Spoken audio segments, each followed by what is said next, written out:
There's a moment in life when we sense an opening, where the life we've built begins inviting us into something more. Not because anything's wrong, but because we're ready for a deeper, truer expression of who we really are. This is the Lit Up Life podcast, conversations for those who are no longer interested in pushing, proving, or performing, and are ready to lead from truth, alignment, and inner authority. I'm Debbie Heiser, and here we talk about the inner shifts that change everything, how belief, identity, and energetic leadership shape the way you live, work, and choose. This isn't about becoming someone new, it's about coming home to who you already are.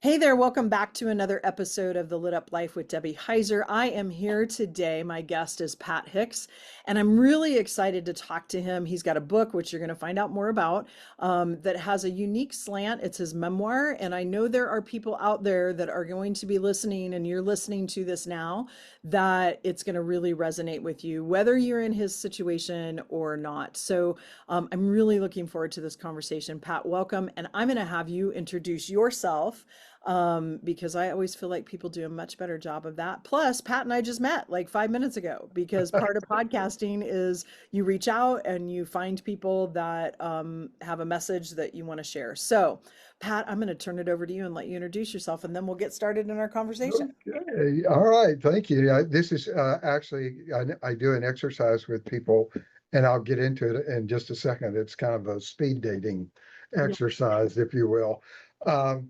So again, my name is Pat Hicks. I am a fifth generation Texan. This story takes place in the Texas Panhandle post World War II, and it deals with a surprise that I got, and we'll talk about that. I have been, I'm semi-retired. I was in the reclaimed wood business for 25 years. And so did that kind of thing, and now volunteer a lot and still work a little bit and write a book every now Yeah. and then. Yeah. Yeah. I So love that. that's kind of it. I love that. And I love that there's kind of a metaphor in here with reclaimed wood and like Isn't your there? story, right? So Yeah. it's interesting. I always feel like there's threads that we find through our life that we're just like that come into purview, I guess, at certain times. So the book that you wrote is called My Name is a Lie and Other Truths. So tell us, like, what prompted you? We were talking briefly before we started to record here. Tell the listeners, like, what prompted you to write a book, and then what prompted you to write a book about this subject? Okay. Well, I had written things before in my life that, somebody would comment, oh, okay, well said, or something, but I'd never written a book. Yeah. And this event happened, and it was such a profound resetting of my life, that it just was not something that you dealt with for a week and then you went on about your way. And I thought, I really would like for my grandkids, which I don't have any yet, but assuming that I do someday, um, when they get old enough, I'd like them to know this story because I think it is part of their history, of course, Sure. and the inheritance that they will have, that they will receive. And so I wanted to tell the story because um, I felt like one, it was important that they know it, and two, um, after I got through, I had other realizations about why I actually wrote it, and I'll get into that too in a moment maybe. But so there were multiple reasons to go ahead and put Yeah. pen to paper, if you will. So Yeah, but it sounds like kind of I always talk about having a big juicy goal, right? Like a motivation, because if we want to lose something or change a behavior, that's really a task. It's more of like, what is this that I want to be? And so I think it's really important, this telling the story for next generations, right? That yeah, are in your life and are part of your lineage. And so you talked about there were some other things. And why don't you like tell us the story? What, like, don't tell us the whole story because I want people to buy the book, yes. right? But tell us like what's kind of the arc, right? Like what's the theme? let's start with the title. The title comes from the fact that when I was born, my grandmother asked my mother, "What are you going to name him?" And my mother said, "Patrick." Well, as it turns out, I had a cousin that died soon after birth that they named Patrick. So my grandmother says, "Well, that's bad luck. You can't name him Patrick." And my mother goes, "Oh, okay. Well, I'll just shorten it to Pat." Why, I don't know, but Yeah. that's what they came up with. So, um, and then on a walk one night, August full moon. Come to find it, I mean, we're by the time people, Yep. uh, it will be Listen. interesting. The irony is not lost on me that when that people hear this, it will maybe a August full moon. But I'm on a walk and I receive a phone call, and in that phone call, I'm able to figure out that in fact my father is not my father. Mm. It is someone else. And Pat, how And old were you when you heard this I news? was 66 years old Okay. Okay. out on this walk. And so as a result, I came to the realization, wait a minute, I should have been Patrick, and my last name should have been a different. Hell, this isn't even my name. Yeah. So, in this moment of revelation, I had to really take stock and go, wait a minute, who am I? Yeah. And I think the speed dating analogy is appropriate at this point because I've never been to one, but certainly I get the concept. And basically, you sit down and, "Hi, what's your name? Where are you from? Do you have any brothers, sisters? Do your parents? How about them? Where did they meet? Telling me about that." And then you move on. Well, everything I just said was a lie. Mm. Every answer I gave you was a lie. Now, who are you? So that's the process. That is the impact. And from that moment, as we all do, who am I? We all are constantly going, let's figure out who I am and where I'm going. But this was sudden, it was dramatic, and it required a whole reset of your entire identity. Yeah, which is huge. It is huge. Because it's not just one belief system that you were working with there. Because I talk about brain science and how that belief system creates your identity. And it's not just one belief at this point in time. It's like, I can imagine, and I should ask you how that felt, but I can imagine because, like, these pillars that you've been standing on of who you are, every one of them was toppled. Yes, it is pretty commonly accepted that from 0 to 5 years of age, that's the foundation of who you are. We do not realize how much we actually build off of that, and that stays in place until it is removed. Yeah. What that foundation is based on is that your parents brought you here. That's who they are. Those are my parents. This is my family. Everything about this tells me who I am, and I have no reason to question it. And all of my beliefs are based on this information from 0 to 5. Yeah. Now, Pat, you mentioned it being that your father. So was your mother your biological mother? Oh, yes, Okay. yes, Okay. yeah, Yeah. yeah. And now I knew all the players. I knew them all well. Uh, they were they were close. Everybody was close. I knew them. And what I came to the realization, and I'm glad that I didn't find this out when I was, I don't know, 23. Right. Um, I had enough life under my belt that I realized that people could fall in love. And after my mother died, we found some couple of poems in her papers. Now, in hindsight, she left those on purpose. Mhm. She could have burned them up, Yeah. but in hindsight, that's her telling. That's her explaining. And the first one is in the prologue. That is the first thing that I put in the book. And in it, she is talking about she's looking out the screen door and she's looking at the horizon, and this she sees the car out and this is taking place in Borger, Texas, in the Panhandle, Yeah. post World War II. And she's looking out and she sees these car lights, and she knows it's wrong, but she just loves him so much.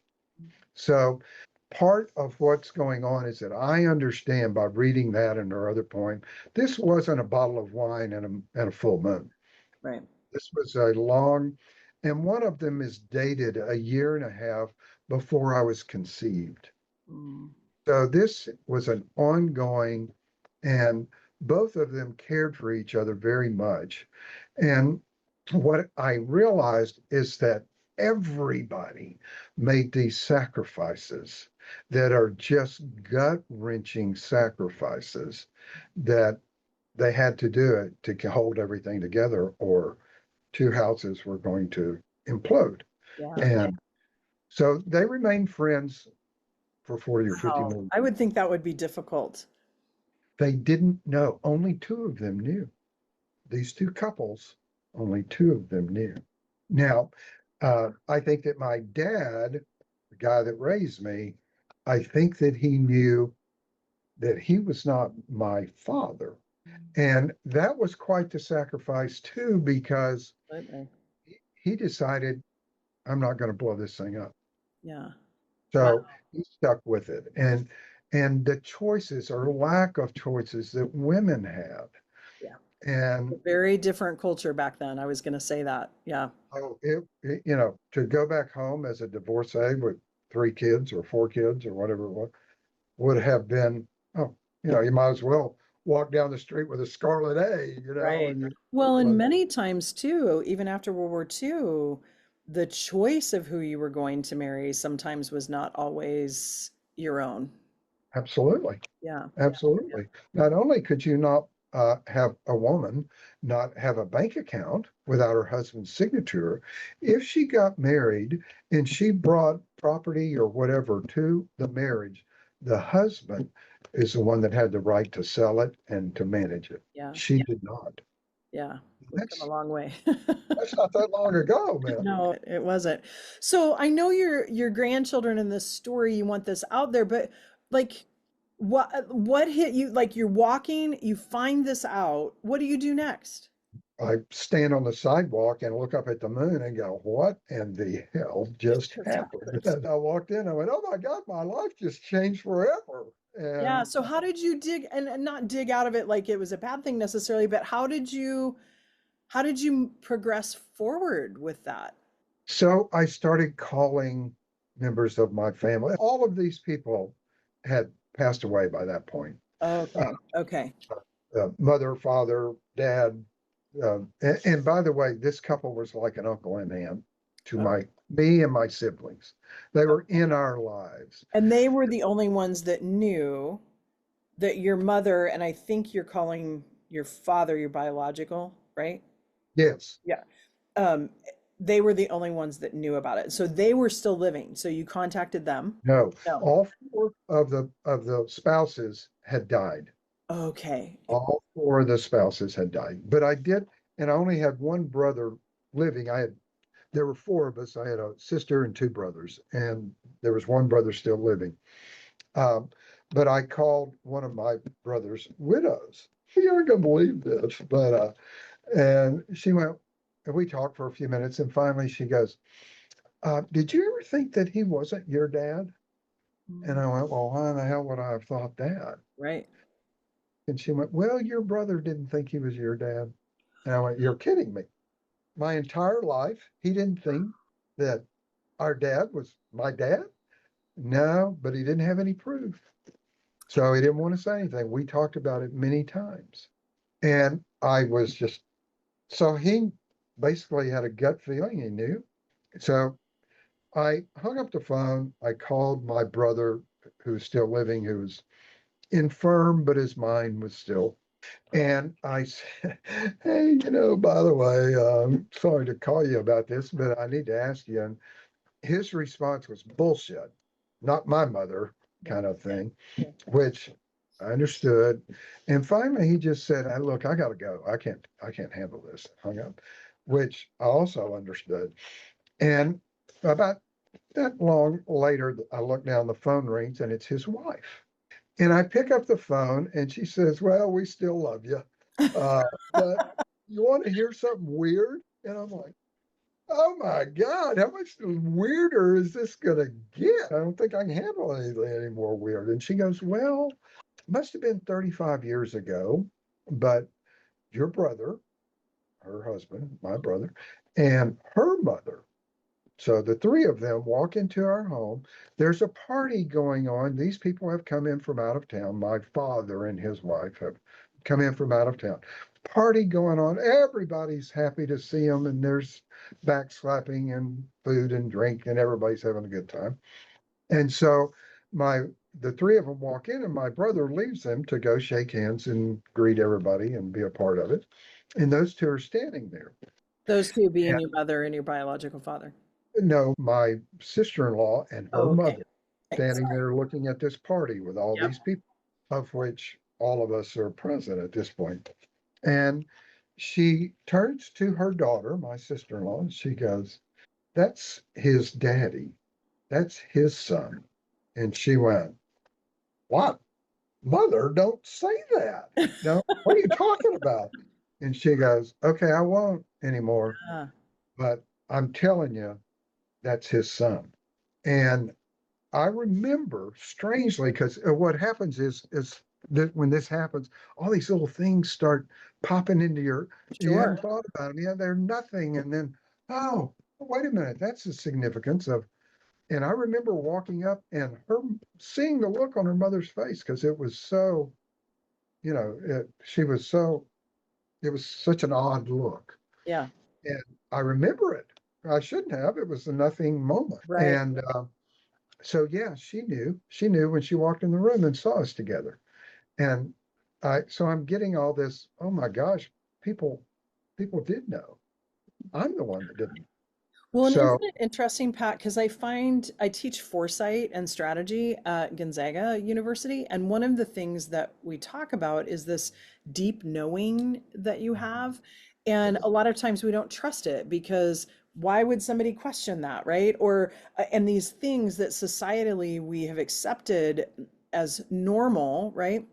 And yes. so it's so interesting how these deep knowings, I found that too. Like after I got divorced, there were certain things that my sisters told me, and I'm like, you mean like you didn't tell me this beforehand? Come on, right? Like it would have been nice. But I get it. so we're gonna take a quick break, and I want to come back though from the break and really get into then like you have this story, you decide to write the story, and I know there's probably another altruistic reason. So we'll come back to that, but I want to chat more about kind of what you did next and where you went with this. So we'll be right back. I want to pause for a moment because if you're listening to this, you know we were not meant to do this work alone. Build Her is the community I created for women who are building meaningful lives and businesses and want to grow without burnout, self abandonment, or shrinking to fit. Inside Build Her, we gather monthly for real conversation, intentional teaching, and grounded connection with women who get it. This isn't about hustle, and it's not about fixing yourself. It's about being supported as you lead with clarity, confidence, and intention. So if you feel the pull towards a steady, honest, and expansive community, you're welcome here. Find the link in the show notes or join us at thelituplife.com/buildher. So we are back, and Pat is telling us this story about how his entire identity shifted and how people had this like deep knowing, but didn't know and didn't say anything about it, right? And I'm sure, Pat, there was fear of, wait a minute, I can't say anything about this because what if it's not true? And then Yes. I'm the catalyst for breaking up marriages and all of those things because the culture, Right. as we were talking about before, was very different Yes. post World War II, right? So Yes. yeah. So you're talking to her, she calls you, tells you this. What else happens after this? Well, of course, I am now reeling, and as I just mentioned, things start popping into my head. Yeah. And I remember there'd be a conversation about this other couple not being able to have children. And instantly my mother would say, he can't have kids. Now, that is because reproductive medicine didn't even exist back Hmm. then. She had had a son by a previous marriage. As it turns out, she had a horrific delivery, and I think that affected her ability to conceive, but that's then. And so it was just assumed because way back then, Right, oh, well, she's had a kid, so he can't. right. That's so I know, and I remember just, oh my gosh, she said it like, okay, we're shutting this down right now. That he can't have kids. And you'd look at her and kind of go, oh, okay, all right. I don't know why that's.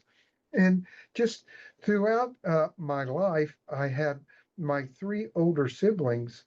They just kind of had a fraternity and sorority I would never be a part of because I was much younger. And now I understand that you made a really accurate statement earlier about people carry things in their being. Now, my mother was carrying the fact that this kid, I love this kid, she's very loving, and I had a loving family and all that, but he's here because I screwed up. I made a mistake. And you can't, that's subconscious. She wasn't trying to to push me away or anything like that. It's just that you're never really a part of a celebration of life, which the other kids were, Yeah. because you're different. And 20 to 25% of DNA tests come back with a surprise, by the way. That's so So interesting. And Pat, really quickly before we go to that, like for some reason I was getting a hit, and I understand what you were saying too, right? Like a constant reminder kind of thing. But in a way, like there's a little bit of beauty to this for me too, that comes in kind of an interesting way around what if it wasn't so much that she looked at you every day as a mistake, but more so as like a reminder of the love that she had for this other man. that is in the book. I am absolutely am saying that both of them And me too. sat in rooms together for the next 50 years, knowing what they had had and what they sacrificed to keep their silence. They took these secrets to their grave. Yeah. No one knew, but they must have been very much in love. And Yeah. I wrote it as if they were, and it is. I have no bitterness. I'm happy for them that they had this. I understand completely there's almost something noble in how much they sacrificed. Yeah. All of them. They came from the generation, and I write about this, the Depression era kids Yeah. that you put your head down, you kept your mouth shut, and you just kept on. You Yeah. plowed through. You Oh, I just can't kept. wait to read it. I can't wait to read it. So then you put it into a book form. And I know briefly before we got on, something that you mentioned kind of clicked with me that it feels like, yes, the main kind of motivation or push to get you to sit down and writing a book is not necessarily something that happens overnight, and it's not something that's just magically appears, right? Like there's work to that, right? And so but it feels like part of the conversation that we had that there's now kind of a bigger purpose for your Yes. story out there. So tell us a little bit about that. Well, so what this does is that this, a sudden revelation like that, and as we talked about earlier, everything about you is now different, and you have to go through this exercise of, well, then who am I? Who do I want to be? Who can I be? Who have I been? Am I happy with any of that? What am I going to do moving forward? Who am I moving forward? Now, Yeah. we all do that to a certain extent, and it's never an end place that we arrive at. It's a process that continues forever. And as I was going through this and trying, I had to figure this out. Okay, who am I now? And who do I want to be? And that is again, I think something that we all deal with. And so I got to the point where I went, okay, I want to tell this story for my grandkids or whoever I want to. And I want people to have, and I put this in there, Yeah. I want them to have permission Mhm. because what stops us from making those choices? What stops us from, okay, I'm an attorney, but I want to be a chef Yeah, and pick, there's an infinite number of variations of that. What stops us? And typically, we just won't give ourselves permission to do that. And that's a big deal because you can only give yourself permission, in my opinion, if you finally arrive at a place where you have some self-love. absolutely. And it's all about, because that's the business I'm in, Pat. And it's about understanding who you are. And Yes. we evolve through time, right? Like Mhm. I'm not the same person I was in my 20s. And Absolutely. so I saw something one time where somebody said, I'm not married to the same woman that I married. And like it's important for people in relationship even to understand that you're changing. And so how do you change and grow together? And sometimes Right. they don't change and grow together, right? But Absolutely. so I kind of was getting the impression a little bit too that like this giving permission to people also, I think there's a lot of power in someone that's gone through a similar situation, reading about someone else's like journey. And I don't know, I'm just sitting there and my heart is breaking for your mom, like to spend 50 years Yes. like hi hiding that. Yes. Oh my gosh, right? Like it Yes. just is Yes. heartbreaking. Yes. Kept her silence. Yeah. So that's the, and this is important. So I want to go back to it Yeah, just a little please. bit. Is that so? I'm writing and I'm going, why am I doing this? Oh my Mhm. God. It's like, you're ripping it's Harry Carey every Yeah. time you sit down at the typewriter, why am I doing this? And so, and I really didn't have an answer other than I've got to. Yeah. I've just got to. Yeah, it felt like a Uh, calling. Yeah. I don't know why, but I just got to. Yeah. And and then I I did finish, let's call it the first draft. Um, I thought I'd finish completely, but it was a first draft. But anyway, I finally, okay, the end. Oh, thank God, I'm done. And and I kept going. What was the driving? Because you just have to is not that just is that doesn't really. And I finally realized I had a conversation, and the conversation was something like, okay, because you do this, you've never written a book before, and you put it out there, and you're like, Yeah, yeah, it's a vulnerable spot. Yeah. what am I doing? Anyway, I so what's the worst thing that could happen? Well, I guess they'd hate it. Oh, is that the worst thing? Well, well, what's the best thing that could happen? Well, the best thing they'd love it. Yeah. So, so if they hate it, is that the worst? Well, no, frankly, if they hate it, I don't care. Then what is the worst thing that could happen?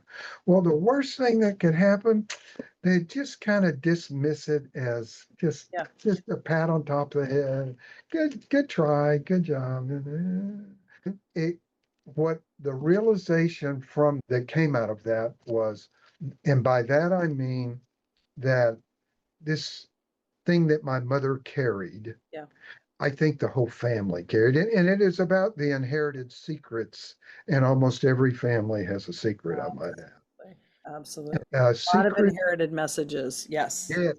Hmm. The inherited secrets, the inherited messages that we get and carry with us without being aware of them. And so what I became aware of is that again, I agree with you. I was loved. I agree with your previous statement about my mother and everything, but I felt and now understand that there was an issue with this kid, and it was a secret she was carrying. You belonged. You had a deep knowing. Yeah.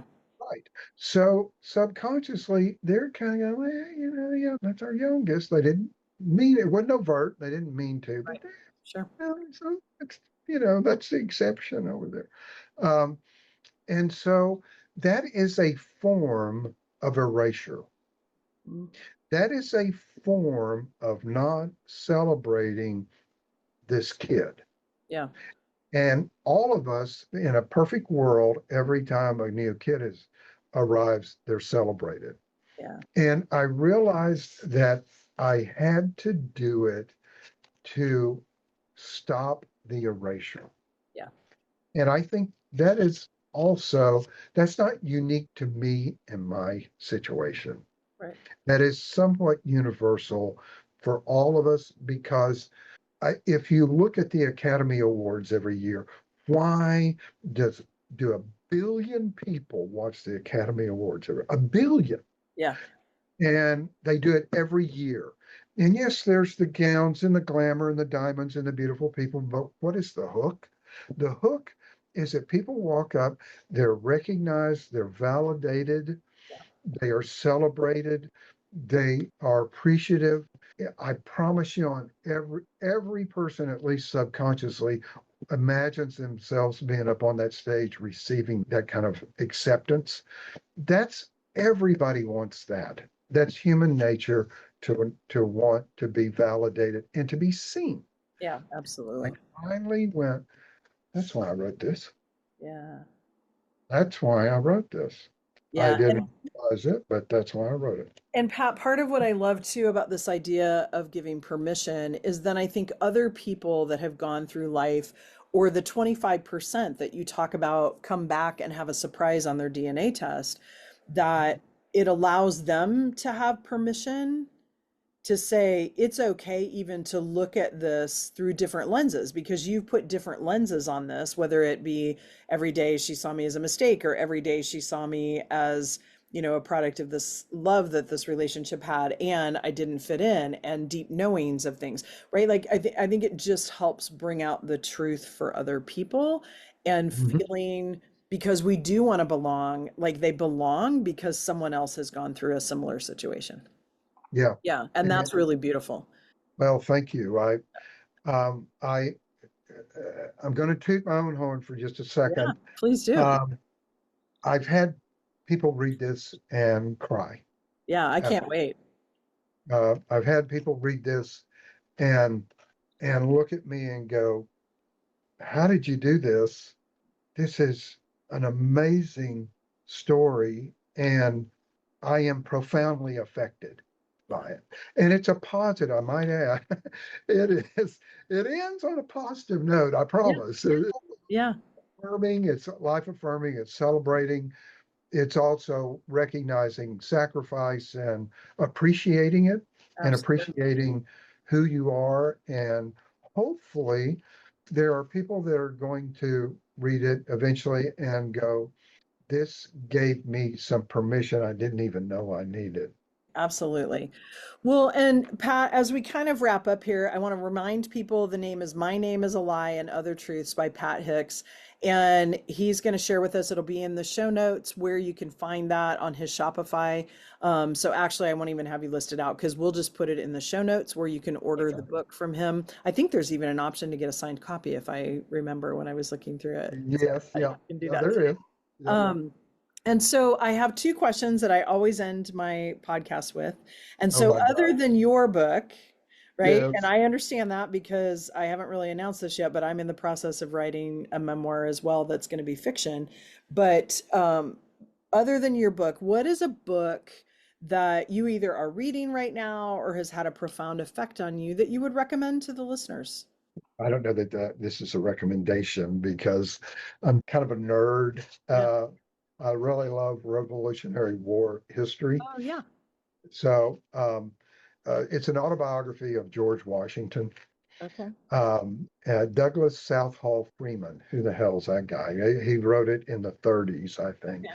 But it is an extraordinary um, biography of George Washington that I think far surpasses any other biography of him that I've read.